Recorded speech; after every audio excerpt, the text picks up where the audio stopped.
What happens when Hollywood royalty sits down for what should be a routine interview, only to face the most disrespectful host on daytime television?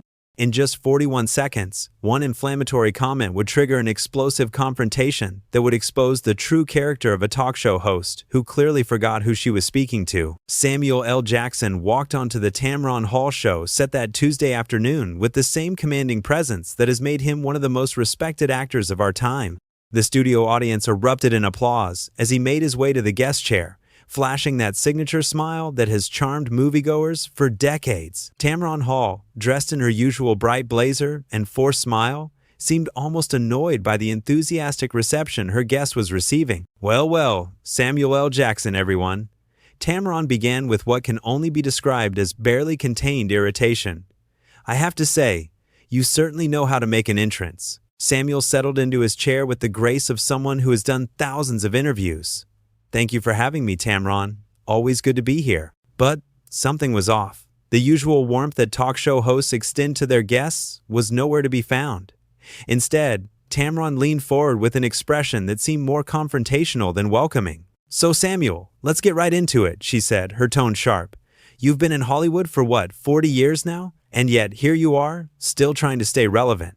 Tell me, when do you think it's time for actors of your generation to step aside and make room for younger talent? The question hit like a slap across the face. Samuel's eyebrows raised slightly, the only indication of his surprise at such an unprofessional opening. The studio audience fell silent, sensing the tension that had just filled the room. I'm sorry, what? Samuel replied, his voice calm but with an edge that anyone familiar with his films would recognize. Step aside? Tamron, I'm curious about something. Did someone tell you I was here to announce my retirement? Because that wasn't on my schedule. Tamron laughed, but there was no humor in it. Oh, come on, Samuel. Don't be so sensitive. I'm just asking the questions our viewers want to know. At 75, surely you must be thinking about slowing down. 75? Samuel's voice remained controlled, but his posture shifted. Tamron, I'm 74, and I'm wondering if your research team actually prepared for this interview, or if you just decided to wing it and hope for the best. The host waved her hand dismissively. 74, 75, what's the difference? The point is, you're not exactly spring chicken anymore, are you? Samuel stared at her for a long moment. The difference is accuracy, Tamron, something that used to matter in journalism. But please, continue with your questions. I'm fascinated to see where this is going. Tamron seemed oblivious to the warning signs. Instead of backing down, she doubled down on her aggressive approach. Look, Samuel, let's be honest here. Your recent movies haven't exactly been blockbusters. Some people are saying that maybe you've lost your edge. What do you say to critics who think you're just coasting on your past success? The question was loaded with disrespect, and Samuel's jaw tightened almost imperceptibly. Which critics are those, Tamron? I'd love to know their names so I can send them tickets to my next premiere. Oh, industry insiders. People in the know, she replied vaguely, clearly making it up as she went along. Industry insiders, Samuel repeated slowly. Interesting, because just last week, I wrapped filming on a project that 3 different studios were fighting to produce. But maybe your industry insiders know something I don't. Tamron's smile became even more forced. Well, maybe they're just being polite. You know how Hollywood works. Sometimes they give older actors projects out of nostalgia rather than talent. The insult hung in the air like a toxic cloud. Samuel's hands, which had been resting casually on the arm of his chair, now gripped it slightly. Nostalgia, he said quietly. Is that what you think my career is based on? I'm just saying what some people think, Tamron replied with a shrug that seemed calculated to infuriate. Don't shoot the messenger. Samuel leaned forward slightly. Tamron, I've been doing this job since before you were born. I've worked with directors who shaped cinema history.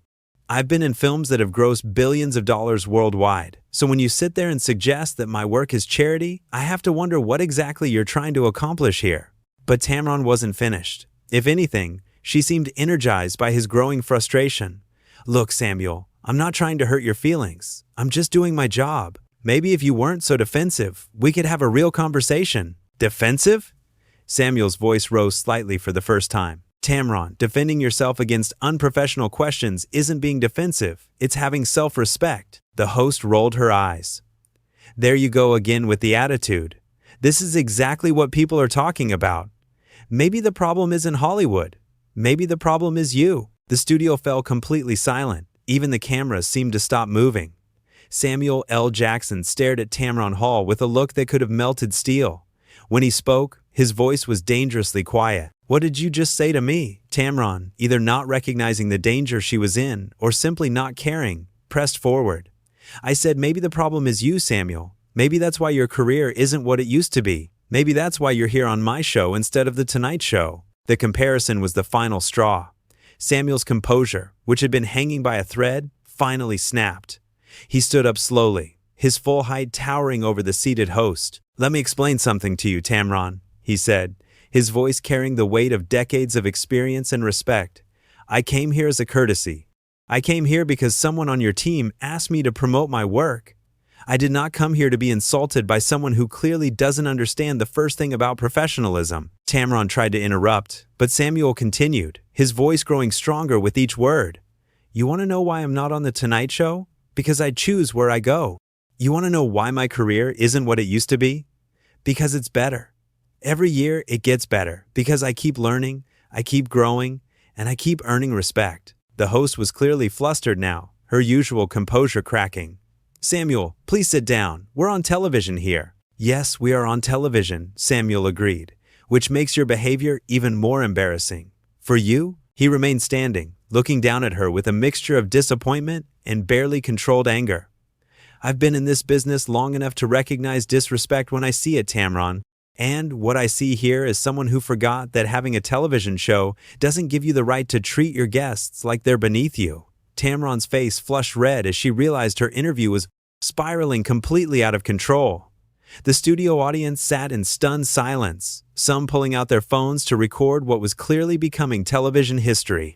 But instead of apologizing or trying to salvage the situation professionally, Tamron made the worst possible choice. She decided to fight back. "Excuse me, Samuel," she said, her voice rising to match his intensity.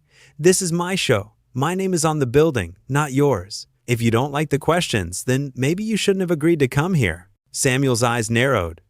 "Your show?" he repeated slowly. "Let me tell you something about shows, Tamron. A show is only as good as the respect it shows its guests. And right now, your show is failing spectacularly." Tamron stood up as well, clearly trying to match his presence, though she fell far short. "I don't need lecture from someone who's clearly past his prime about how to run my show." The phrase "past his prime" hit the studio like a thunderbolt. Several audience members audibly gasped. Samuel's face went completely stone cold. "Past my prime," he said, his voice so quiet it was almost a whisper. "You really want to go there, don't you?" Tamron, emboldened by what she mistook for weakness, pressed her attack. "I'm just being honest, Samuel. Sometimes the truth hurts. Maybe if more people told you the truth instead of kissing up to you because you're famous, you'd understand where I'm coming from." Samuel stepped closer to her desk, his presence filling the entire studio. "The truth? You want to talk about truth? Here's some truth for you, Tamron. I've been making movies since you were learning to tie your shoes. I've worked with Quentin Tarantino, Spike Lee, George Lucas. I've been nominated for Academy Awards. I've got a star on the Hollywood Walk of Fame. So when you sit there and tell me I'm past my prime, what exactly are you basing that on?" Tamron waved her hand dismissively again, a gesture that was becoming more irritating each time she used it. "Awards don't mean everything, Samuel. Box office numbers don't lie. When's the last time you had a real hit?" "A real hit?" Samuel's voice was incredulous. "Tamron, do you even watch movies? Or do you just read headlines and think you understand the film industry?" The host crossed her arms defensively. "I know enough to know that your last few movies went straight to streaming. That's not exactly a sign of success." Samuel laughed, but there was no humor in it. "Streaming? You mean the platform that reaches hundreds of millions of people worldwide? The same streaming services that are revolutionizing how content is consumed? Tamron, you're talking about the future of entertainment like it's some kind of failure." "Well, it's certainly not the big screen success you used to have," she shot back stubbornly. "Used to have?" Samuel's patience was wearing dangerously thin. "Tamron, I was in a Marvel movie 2 years ago that made over $1 billion. But apparently your research team missed that too." The audience began to murmur among themselves. It was becoming clear to everyone in the studio that their host had come completely unprepared and was now embarrassing herself on live television. But Tamron seemed oblivious to the growing disaster. "Look, Samuel, you're clearly emotional about this," she said with condescending tone that made everyone in the room uncomfortable. maybe we should take a commercial break so you can collect yourself." The suggestion that he needed to collect himself was the spark that lit the fuse. Samuel's composure, which had been holding by the thinnest thread, finally exploded. "Emotional?" His voice boomed across the studio. "You invite me onto your show, insult my age, insult my career, insult my intelligence, and then tell me I'm being emotional when I respond with facts? Tamron, the only emotional person in this room is you, and your emotion is jealousy." "Jealousy?" Tamron's voice cracked slightly. "Jealous of what?" "Jealous of a career that spans decades. Jealous of respect that's earned, not given. Jealous of someone who built their reputation through hard work instead of just being handed a television show." The words hit Tamron like physical blows. Her face went from red to pale in seconds. "How dare you?" she whispered. "How dare I what?" Samuel demanded. "How dare I defend myself against your unprofessional behavior? How dare I expect basic courtesy from someone who calls herself a journalist? How dare I demand the respect that I've earned through 40 years of excellence?" Tamron was clearly scrambling now, looking around the studio as if searching for help. "Samuel, you're making a scene. Our viewers don't want to see this kind of behavior." "Your viewers," Samuel said, gesturing toward the audience, "are watching their host attack a guest for no reason other than her own insecurity. Your viewers are watching you embarrass yourself and this network on live television." The host tried one last desperate attack. "Well, maybe if you weren't so arrogant, people wouldn't have problems with you." It was the wrong thing to say. Samuel stepped even closer to her desk, his full presence bearing down on her. "Arrogant? Tamron, confidence earned through decades of success isn't arrogance. Arrogance is thinking you can insult someone who's achieved more in 1 year than you have in your entire career." "I've had a very successful career," Tamron protested weakly. "Have you?" Samuel's question cut through the air like a knife. "Because from where I'm standing, it looks like your idea of success is tearing down people who are better than you." The studio was completely silent except for the hum of the cameras. Tamron looked around desperately, clearly hoping someone would step in to save her, but her crew, apparently as shocked by her behavior as everyone else, remained frozen. "This interview is over," Samuel announced, his voice carrying the authority of someone accustomed to command. "I came here to talk about my work, not to be insulted by someone who clearly has no respect for her guests or her profession." But Tamron, in what would prove to be the final nail in her professional coffin, decided to make one last stand. "You can't just walk out on me, Samuel. This is live television. You have an obligation to finish this interview." Samuel stopped in his tracks and turned back to face her. The look in his eyes was terrifying. "An obligation?"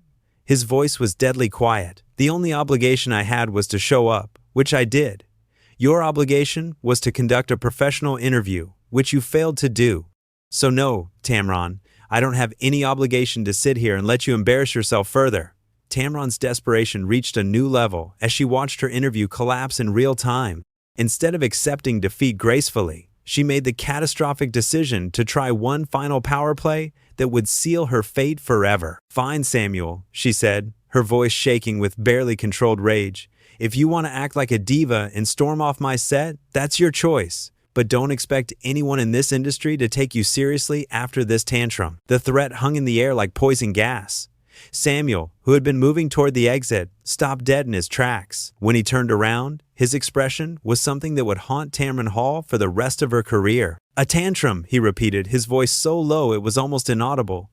"You think this is a tantrum?" The entire studio held its breath. Even the camera operators seemed afraid to move. Samuel walked back toward the desk with the slow, deliberate pace of a man who had reached his absolute limit. "Let me tell you what a tantrum looks like, Tamron," he said, each word precisely articulated.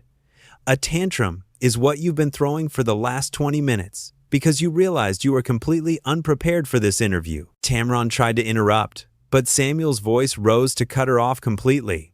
"A tantrum is attacking your guest because you're insecure about your own abilities. A tantrum is threatening someone's career because they won't sit quietly while you disrespect them." The host was visibly shaking now, but she couldn't seem to stop herself from making things worse. "I'm not threatening anyone. I'm just stating facts about how this industry works." "Facts?" Samuel's laugh was harsh and bitter. "Here's a fact for you, Tamron. I've been working in this industry since before you knew what a camera was. Here's another fact. My phone will ring tomorrow with 3 new job offers. Here's one more fact. Your behavior today will be remembered long after your show is canceled." The prediction hit Tamron like a physical blow, and she stumbled backward slightly.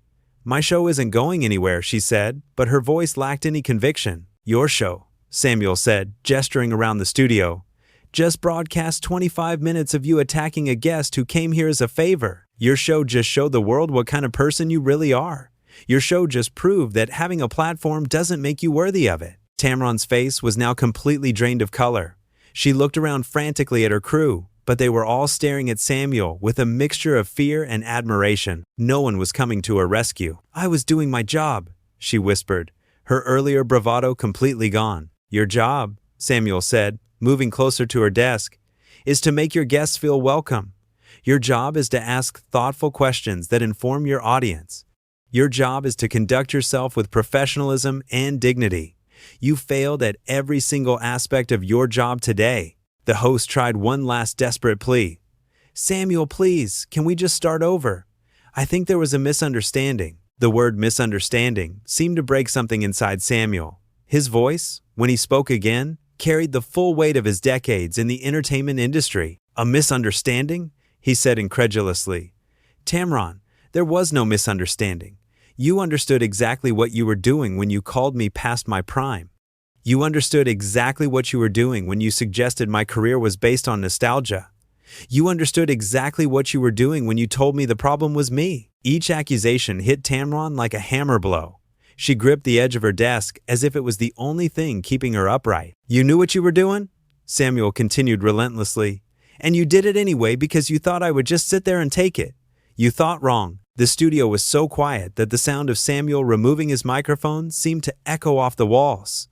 He placed it carefully on the guest chair and looked at Tamron one final time. "I've met a lot of people in this business, Tamron. Good people and bad people. People who earned their success and people who had it handed to them. But I've never met anyone who was so willing to destroy their own reputation just to try to hurt someone else." Tamron opened her mouth to respond, but no words came out. She was completely defeated, and everyone in the studio could see it. Samuel straightened his jacket and looked directly into the main camera. "To anyone watching this at home, I want you to know that I have nothing but respect for good journalists and good talk show hosts. This," he gestured toward Tamron without looking at her, "is not what good journalism looks like." He turned back to the host one final time. "Tamron, I hope someday you learn that success isn't about tearing other people down. It's about building something worthwhile. Today, you had the chance to do that. Instead, you chose to show the world who you really are." With that, Samuel L. Jackson walked off the Tamron Hall, set with the same dignity and presence he had entered with. The only difference was that now, everyone in that studio understood they had witnessed something extraordinary. They had seen a master class in how to handle disrespect with grace, strength, and unshakable self-respect. Behind him, Tamron Hall stood alone at her desk, surrounded by cameras that were still rolling, and a studio audience that had watched her destroy her own credibility in real time. The silence that filled the studio wasn't just the absence of sound. It was the sound of a career ending and a reputation being lost forever, all because one talk show host forgot that respect is earned, not demanded, and that true professionalism means lifting your guests up, not tearing them down.